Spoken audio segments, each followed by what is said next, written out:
बिस्मिल्लाहिर्रहमानिर्रहीम। अस्सलाम वालेकुम। ये आपका अपना डिजिटल प्लेटफॉर्म है। मैं तारिक मतीन हूँ। अल्लाह ताला की लाठी बेआवाज़ होती है, पड़ती है और ऐसी पड़ती है कि उससे बेहतर मार मुमकिन नहीं, और ऐसे पड़ती है कि वहम गुमान में भी नहीं होता कि ये कहाँ से पड़ेगी। वो इज्जत देता है तो ऐसे देता है कि सोच हैरान, वो जिल्लत देता है तो ऐसे देता है कि जहान हैरान कि ये कैसे होता है। मरियम नवाज शरीफ साहिबा बेनकाब हो गई हैं। मरियम नवाज शरीफ साहिबा हर जगह जाकर फॉरेन फंडेड फितना, घड़ी चोर मुसलसल कर रही थी, और ये अपने पालतू मीडिया के जरिए घड़ी चोर मुसलसल करवा रही थी। वो पालतू मीडिया जो एक अरबपति बिजनेसमैन के जरिए ये बता रहा था कि फराह गोगी उसके दफ्तर आई और आकर वहां पर घड़ी बेचकर गई, एक सीसीटीवी फुटेज नहीं निकलवा सके, जैसे वो अरबपति बिजनेसमैन नहीं था, लाहौर में किसी चौक पे बैठा हुआ मोची था जिसको एक शख्स अपना जूता बेच गया। इस कदर बेशर्म ये मीडिया है। अब क्या हुआ है, आमिर मतीन साहब अपने प्रोग्राम में तमाम चीजें ले आए हैं, और आमिर मतीन साहब ने यह बताया कि तोशा खाना से साबिक वजीर आजम, 3 बार के साबिक वजीर आजम मियां नवाज शरीफ ने 75 तहाइफ खरीदे, और ये 75 तहाइफ उन्होंने 14 लाख रुपए में खरीदे। मियां नवाज शरीफ ने तोशा खाना से कालीन खरीदा 50 रुपए में, मर्सिडीज गाड़ी खरीदी है 6 लाख रुपए में, 6 लाख रुपए में मर्सिडीज गाड़ी खरीदी है। मरियम नवाज शरीफ ने तोशा खाना से 10 लाख रुपए की घड़ी, 10 लाख रुपए की घड़ी खरीदी है 45,000 में। और ये वो लोग हैं जो मुसलसल इस पर शोर मचाते हैं कि इमरान खान ने तोशा खाना से घड़ी खरीदी, घड़ी खरीद कर बेच दी, और ये से गैर कानूनी करार दे रहे हैं। अब मैं आपसे एक और चीज अर्ज करूं कि मरियम नवाज शरीफ साहिबा की गुज़श्ता रोज जो ऑडियो आई थी, अंकल हम ये एंगल दे सकते हैं ना अंकल हमें कारकुन की डेथ पर अफसोस है, अंकल वो हादसे में मरा है। ये ऑडियो मरियम नवाज शरीफ की आने के बाद से अब तक मरियम नवाज शरीफ ने इस ऑडियो पर एक लफ्ज नहीं कहा है। अंदर की खबर यह है कि इन्होंने बहुत ही ऊपर शिकायत की है और कहा है कि ऑडियो कैसे रिकॉर्ड हुई, बहुत ऊपर तक खलबली मची हुई है, और बहुत ऊपर से यह पैगाम दिया गया कि हमें नहीं पता, आपको शायद रिकॉर्ड किया गया, आप भी एहतियात कीजिए। और जिस अंदाज में यह हलाकत हुई उसने बहुत से लोगों को हिलाकर रख दिया है, और जो रिकॉर्डिंग करने के काबिल लोग हैं उन्होंने आपको भी रिकॉर्ड कर लिया है, एहतियात कीजिए। ये बात हुई है, ये बात पता चली है, और इसीलिए मरियम नवाज शरीफ साहिबा की जानिब से उस ऑडियो पर मुकम्मल चुप है। अगर बोलेंगे भी तो क्या कि हम अपनी सीनियर से एक एंगल डिस्कस कर रहे थे बस। दूसरा, आप एक और चीज देखिए कि, बल्कि मैं तो एक और कहता हूं कि आमिर मतीन साहब के इस इंकशाफ पर मरियम नवाज शरीफ साहिबा को चाहिए केस कर दें और आमिर मतीन साहब को अदालत ले जाएं। वो पाकिस्तान के नेशनल टेलीविजन पर ये पूरा बहुत बड़ा मामला लेकर आ गए, अगर मरियम नवाज शरीफ साहिबा सच्ची हैं तो।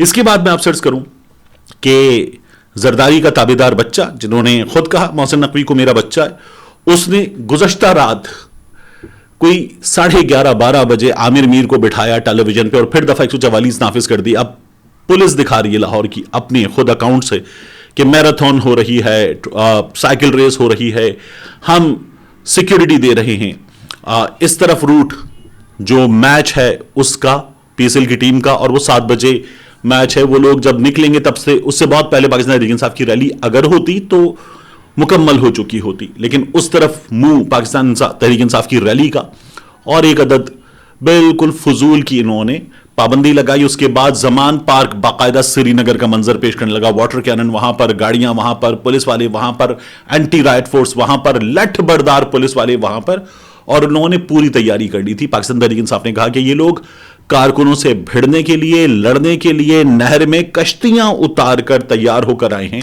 कि ये कारकुनों पे लाठीचार्ज करेंगे, कारकुन इश्तियाल में आकर इनको जवाब देंगे, और उसके बाद ये लोग लाशें गिराकर इलेक्शन से भागने का मंसूबा बनाकर बैठे। इस तादाद को देखिए जो मैं आपको दिखा रहा हूं। ये कारकुनों की दफा 144 के निफास के बावजूद तादाद है, बहुत ही बड़ी तादाद। तो इस तादाद को देखें तो क्या ये रोक सकते थे पुलिस वाले? नहीं। एक खून खराबे की सूरत हाल पैदा करना चाहता था ये सेटअप, और इस खून खराबे का नतीजा ये होता कि एक बार फिर इमरान खान पे पर्चा कर दिया जाता, जैसे वो ایک عجیب مذاق کیا ڈاکٹر عثمان انور نے. آئی جی کہہ رہے مجھے پتا نہیں تھا, میں نے 302 کا پرچہ کروا دیا عمران خان پہ, پتا نہیں تھا. اور جہاں پتا تھا کہ عمران خان پہ قاتلانہ حملہ ہوا, تمام چیزیں ہوئی, وہاں کیا کیا, پرچہ نہیں کروا رہے تھے یہ لوگ. یہ نگراں سیٹ اپ اتنا طاقتور ہے کہ یہ پرچہ کروا دے گا ایک سابق وزیر اعظم پہ, جعلی پرچہ, اور وہ پرچہ برقرار. تو یہ آج پھر تیاری کر کے بیٹھے تھے. عمران خان صاحب نے منصوبہ ان کا ناکام بنا دیا. اتنی بڑی تعداد میں کارکن آئے تھے. کل کی عمران خان صاحب نے کال دے دی ہے, یہ سلسلہ آگے بڑھے گا. ان لوگوں نے رینجرز طلب کر لی ہے 10 دن کے لیے, یہ پھر یہی کریں گے. عمران خان صاحب کی جماعت کے لوگ گئے, عدالت کا دروازہ بند تھا, نہیں ہوا, وہاں پر سنوائی نہیں ہوئی. الیکشن کمیشن نے کہا ہم کل سن لیں گے. بابر اعوان صاحب وہاں گئے تھے, الیکشن کمیشن نے اعلان کیا. دوسری جانب آپ دیکھیے جو فوٹیج آپ دیکھ رہے ہیں, یہ لاہور میں, اسی دفعہ 144 والے لاہور میں, اور کہیں اور نہیں, کینٹ کے اندر, لاہور کینٹ کے اندر مسلم لیگ نون کا اجتماع ہے, اور یہ ایک شادی ہال بھی نہیں بھر سکے. ایک مارکی میں ان کا اجتماع تھا, یہ لوگ ایک شادی ہال بھی نہیں بھر سکے.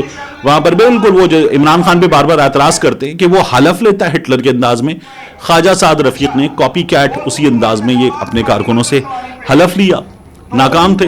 زرداری کے تابعدار بچے نے وہاں پر سیکیورٹی دے دی ہے, اور وہاں پر اجازت دے دی ہے. ان کے لیے دفعہ 144 نہیں ہے, پاکستان تحریک انصاف کے لیے ہے دفعہ 144.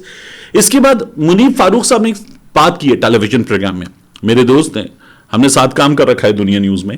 منیب فاروق صاحب نے یہ کہا ہے کہ عمران خان صاحب نے ایک سازش کی تھی نئے آرمی چیف صاحب کی تعیناتی کے موقع پر, اب عمران خان صاحب کو سزا ملے گی. ایک تو صحافی ہمارے یہ طے کر رہے ہیں کہ سزا ملے گی, دوسرا منیب فاروق صاحب سے سوال ہے. سوال یہ ہے کہ اطلاعات کے مطابق یہ بات وہ خود بھی کر چکے ہیں کہ کیا محسن نقوی صاحب نے آپ کو نہیں بتایا تھا. منیب فاروق صاحب جواب دے دیں کہ 3 مہینے کے لیے محسن نقوی صاحب جو ہیں وہ وزارت اعلیٰ کے منصب پر نہیں آ رہے. جب انہوں نے یہ کہا تھا کہ آپ کیا کر رہے ہیں, آپ نہ لیں, آپ تو اتنی بڑی شخصیتیں میڈیا ویڈیا چلا رہے ہیں آپ, تو ان کو بتایا گیا منیب فاروق صاحب کو محسن نقوی کی جانب سے کہ نہیں, میں 1 سال کے لیے نگراں وزیر اعلیٰ بن رہا ہوں, 3 ماہ کے لیے نہیں. دوسرا سوال منیب فاروق صاحب سے یہ ہے کہ کیا جس رات محسن نقوی نے حلف اٹھایا, اور وہ بالکل اچانک حلف تھا, یعنی اعلان ہوا, راتوں رات تیاری کی گئی, تو کیا محسن نقوی نے آپ کو فون نہیں کیا تھا, دعوت نہیں دی تھی؟ اور 1-2 سوالات اور ہیں, وہ بات کے لیے اٹھا کے رکھتے ہیں, یہ کہیں اور کے معاملات ہیں. تو منیب فاروق صاحب کو یہ پتا چلا تھا. اس کے علاوہ ایک چیز اور ہے, وہ چیز یہ ہے کہ کراچی سے پاکستان تحریک انصاف کے پارلیمنٹیرین یہ اغوا ہو گئے ہیں. پاکستان تحریک انصاف والے سے اغوا کہہ رہے ہیں. ان کا یہ کہنا ہے کہ ایک رکن اسمبلی ارسلان تاج گھمن, پاکستان تحریک انصاف کراچی کے رہنما, ان کی گرفتاری کے لیے جو قانونی تقاضے ہیں کیا وہ پورے کیے گئے ہیں؟ ایک پارلیمنٹیرین کو جب گرفتار کیا جائے گا تو اس کی اسمبلی سے, اس کے اسپیکر سے اجازت لی جائے گی, کیا یہ قانونی تقاضا پورا کیا گیا ہے؟ یہ تو بہت دور کی بات ہے. کیا اس کو وارنٹ دکھا کر گرفتار کیا گیا ہے, اس کو اس کی گرفتاری کی وجہ بتائی گئی ہے؟ ایسا نہیں ہوا. وردی والے اور بغیر وردی والے ارسلان تاج گھمن کے گھر کے لوگوں کا کہنا ہے کہ وہ آئے اور ارسلان تاج گھمن کو منہ اندھیرے لے گئے ہیں.